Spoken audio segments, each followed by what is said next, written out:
नमस्ते, मैं doctor Prachi Kulkarni, fertility specialist 49 fertility centre Banjara hills. आज हम बात करेंगे रिपीटेड वजाइनल इन्फेक्शंस या सफ़ेद पानी जाने से क्या प्रेगनेंसी आने में कोई प्रॉब्लम हो सकती है। तो वजाइनल इन्फेक्शंस जो होते हैं उसमें कोई इन्फेक्शंस ऐसे होते हैं जो सिर्फ वजाइना यानी कि जो नीचे के संबंध की जगह है वहाँ पर ही इन्फेक्शंस होते हैं। तो ऐसे इन्फेक्शंस में ज़्यादा कुछ रिस्क नहीं होगा, लेकिन कोई कोई इन्फेक्शंस ऐसे होते हैं कि जो असेंडिंग, मतलब अगर हम देखें तो ये वजाइना है, ये यूट्रस है, तो असेंडिंग का मतलब है कि यहाँ से वजाइना से स्टार्ट होके अंदर यूट्रस के अंदर जा कर के यूट्रस की लाइनिंग को भी अफेक्ट कर सकते हैं, ट्यूब्स को भी अफेक्ट कर सकते हैं और अंदर जा कर के ओवरीज में भी प्रॉब्लम कर सकते हैं, या अडेजन्स जिसे हम कहते हैं कि एक दूसरे से चिपकना, ये सारी प्रॉब्लम्स कर सकते हैं।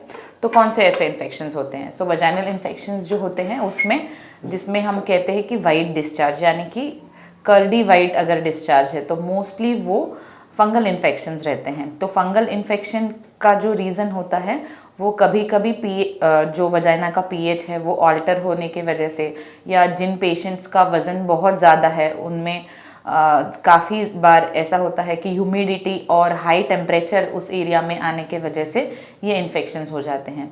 तो फंगल इन्फेक्शंस यूजुअली वजाइना से ही लोकलाइज रहते हैं, मतलब वो आगे बढ़ने वाले इन्फेक्शंस नहीं होते।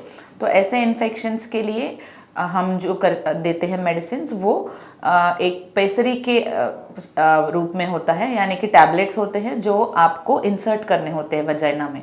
तो वजाइना में इंसर्ट करने के बाद जितना भी दिन का कोर्स आपको डॉक्टर ने बताया है उसके बाद वो इन्फेक्शंस क्लियर हो सकते हैं। लेकिन अगर आपको बार बार ये प्रॉब्लम है कि फंगल इन्फेक्शंस वजाइना में बार बार आ रहे हैं तो आपको आपका ब्लड शुगर लेवल चेक कर लेना चाहिए। और काफ़ी बार ये इन्फेक्शंस पार्टनर से, मतलब आपके हस्बैंड से आपको या आपसे आपके हस्बैंड को दोबारा हो सकते हैं। तो जब अगर आपको रिकरेंट यानी कि बार बार ये इन्फेक्शंस हो रहे हैं तो हम काफ़ी बार हस्बैंड और वाइफ दोनों को एक साथ ट्रीटमेंट लेने के लिए कहते हैं। तो उसमें हम वजाइनल टैबलेट्स के साथ साथ कुछ ओरल मेडिकेशंस भी देते हैं। अब हम देखते हैं कि और कौन से इन्फेक्शंस होते हैं जो असेंडिंग यानी कि ऊपर चढ़ के गर्भाशय में जा कर के या ट्यूब्स में जा कर के इनफर्टिलिटी कॉज कर सकते हैं। तो कोई इन्फेक्शंस ऐसे होते हैं जो बैक्टीरियल इन्फेक्शंस हैं, जैसे कि नाइसीरिया गोनोरिया या क्लैमिडिया, या काफ़ी बार मल्टीपल बैक्टीरियल इन्फेक्शंस भी होते हैं जो सेक्सुअली ट्रांसमिटेड हो सकते हैं, यानी कि पार्टनर से एक दूसरे को हो सकते हैं। ऐसे इन्फेक्शंस जो है असेंडिंग इन्फेक्शंस हो सकते हैं कि आपको इन्फेक्शन वजाइना में स्टार्ट हुआ, काफ़ी बार इसमें जो होता है बर्निंग सेंसेशंस होता है, या फिर येलोइश या रेडिश टाइप का डिस्चार्ज आता है, या काफ़ी बार वाटरी डिस्चार्ज आता है। तो ऐसे डिस्चार्जेस के साथ ये स्टार्ट हो करके ऊपर की तरफ हो सकता है वो इन्फेक्शन गर्भाशय के अंदर। अगर गर्भाशय के अंदर लाइनिंग को ये इन्फेक्शन हो गया तो आपको टेम्परेरीली हैवी ब्लीडिंग पीरियड्स में क्रैम्प के साथ ब्लीडिंग, ये प्रॉब्लम्स हो सकती है।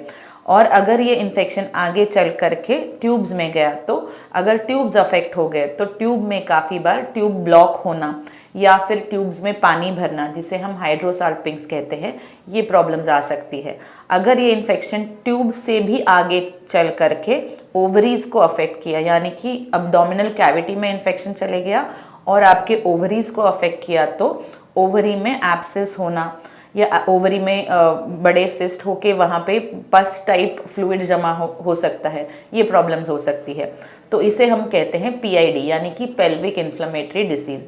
इसके सिम्टम्स क्या रहते हैं? जब आपका ओवरीज या ट्यूब्स अफेक्ट हो रहे हैं तो सिम्टम्स रहेंगे कि आपको अब्डोमिनल पेन हो, उसके साथ साथ आपको फीवर भी आ रहा हो और वजाइनल डिस्चार्ज हो। तो ये सारे सिम्टम्स हैं जब ये असेंडिंग इन्फेक्शंस रहते हैं कि पीरियड में हेवी ब्लीडिंग आना, आपके अब्डोमेन में पेन हो सकता है या आपको फीवर आ सकता है। तो ये जो इन्फेक्शंस है, ये प्रॉब्लम देने वाले इन्फेक्शंस है, ये इनफर्टिलिटी कॉज कर सकते हैं।